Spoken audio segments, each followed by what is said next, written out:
C-SPAN caller confronted CNN's Jake Tapper in a now viral clip. The caller pressed him on why he's not as aggressive on Donald Trump's mental state as he was on Joe Biden's. Let's listen. But right now, I really don't like you.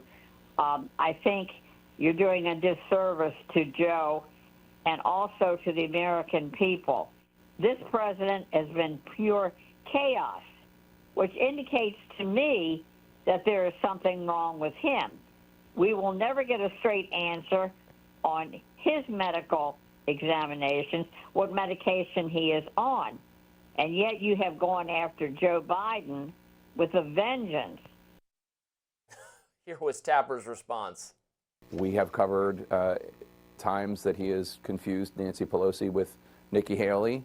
I think some of the questions about President Trump's behavior have more to do with personality than with cognitive decline.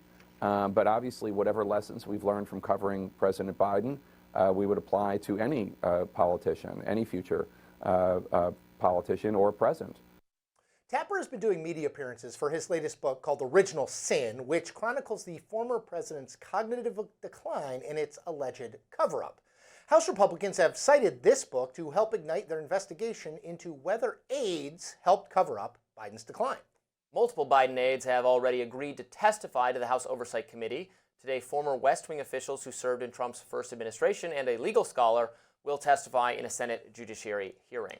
Missouri Senator Eric Schmidt told Fox News Digital, "I look forward to hearing from our panel of witnesses who will share their expertise on the Constitution, the approval process within the White House, and the media's access to the president.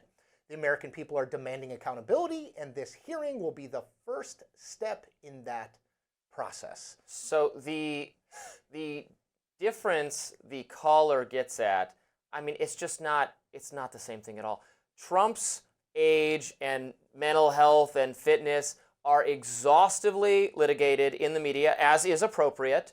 Biden's was not until it became so obvious to everyone. And also, Trump makes himself available to the media constantly. He talks in front of a camera all the time. Just was yesterday or the day before, right? There was a news story about him responding to Tucker Carlson on what the definition of America First is. That was prompted by a reporter for The Atlantic just calling him and getting his answer. Can you imagine someone just calling Joe Biden and being able to get through to him? That's insane. So these are not the same things remotely. What Joe Biden went through was a noticeable, once we were actually able to see it, noticeable decline in cognitive ability, one that everyone who has dealt with elderly grandparents or great-grandparents or relatives intuitively understands is akin to that. Trump is wild and he says a lot of crazy things, and you don't have to like him at all or like his policies, but it's who he is, and I don't see any dramatic difference in that kind of performance or behavior at any time when he has been on the political scene. So I have three thoughts.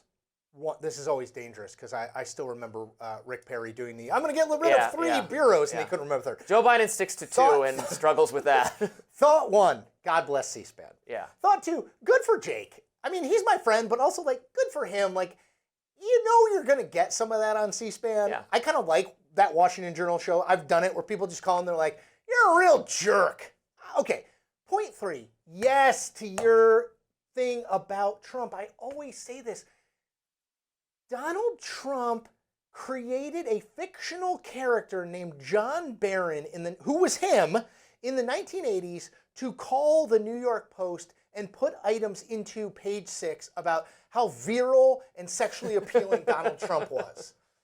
That's nothing has changed. Yeah. Cognitive decline means decline. Look, yes, is he a little bit, does he wander off rhetorically more than he did when he was 45? Yes. Does everyone who's 79 wander off a little bit more than they do with 45? Yes. He is not in decline. He has been like this. Again, like you said, Robby, this is perfect. You can hate him, but he's been this guy his entire life. Right. Boasting, and he lies all the time. He's always been this person, so he's not declining. If you think he's a jerk, he was a jerk in the 70s, the 80s, the 90s, the 2000s, the 2010s, the 2020s. So to me, it's not the same at all. And I will say, you see a news story pop up every single day where it's some reporter, I saw Tara Palmieri, who now is on her own, right? She used to work for Puck. She's now on her own. Good Substack, The Red Letter. She's like, I called President Trump Sunday night and he picked up. What? Right. What? Number one, how do reporters have the guy's cell phone number? Number two, how does he pick up? Yes, it's not the same. And I cannot stand, and I get this a lot, the criticism from Democrats of like, well, what about Trump? Dude, Trump has been covered and covered It's and covered. covered. Would I rather Donald Trump release his medical records and Of not course. have his personal doctor be like, Donald Trump is the healthiest person ever to be president? Yes, of course. Of course. But Joe Biden, it's not, it's apples and oranges. And it bugs me that Democrats can't see that. Yeah, because they hid him from us. They did not allow Purposely. the people, yes, and they being what it turns out to be a small handful of people of his inner circle and aides who kept him not only hidden from the American people, but also his own cabinet and the media. It's really incredible and dramatic. Let's talk briefly about these hearings that are going to take place with respect to the Biden cognitive decline stuff. I tend to find Republican committee hearings along these lines as a little bit performative. I'm not sure how much more. The Jake Tapper book is very good. Good reporting is finally being done. I think you should judge Democratic officials who had some knowledge of this and didn't say anything appropriately. I think his inner circle should be shunned from public life entirely. What more can be done from a governance perspective? I'm a little, look, he got forced from the ticket and his successor was beaten at the election. What more can be done? I find it very dubious, the notion that he didn't really know what he was signing, The so he could auto pen undo the thing. pardons. That seems like wishful thinking, my friends. I'm just going to say it. You said a little bit performative for this congressional hearing. I'm going to say a lot bit performative. By the way, Democrats do performative hearings when they're in control too. That's a Congress thing. They would rather do performance than governance. I think that as soon as I saw the witness list, it's like Sean Spicer. Now, Sean is fine, but how much light is Sean Spicer going to shed on Joe Biden's inner circle? Right. I think Republicans are a little bit over their skis in the whole auto pen thing. You know, this guy saying, well, Elizabeth Warren was in charge of signing this stuff. Like, again, if that's true, show it to me. You know, my heart just, I suffered a brief coronary event when you said that should have been a trigger warning for you. I'm sorry. Oh, God. But it just, look, the guy was clearly in decline. He was clearly aggressively hidden from the public, and they shamed and shunned any reporter who tried to report on that. Yes, Alex Thompson of Axios, who co-wrote this book with Jake, gets a lot of credit for his stories. You know who doesn't get enough credit? The Wall Street Journal. Yeah, Annie Linsky and other people were out there, and the Biden people savaged, campaign and White House savaged them. And so credit to them. But I'm with you. I don't know how much. I don't think this hearing is going to blow the top off this Let's say it was, Jill Biden was putting the paper, sign this, Smiley, and he was doing it. It's the hand. Right.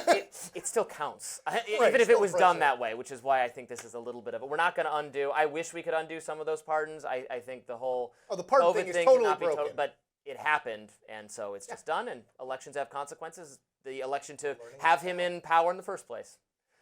That does it for us today on the live component of Rising. Look out for more exclusive YouTube content coming your way next. And be sure to like, share, and subscribe to the Hills YouTube channel so you never miss any content. And for those of you who like to listen while on the go, we're now available anywhere that you can listen to podcasts. This was so much fun. Thanks for being here, Chris. I'm always happy to come. Thank you for having me. And we'll see you back here later. Bye-bye.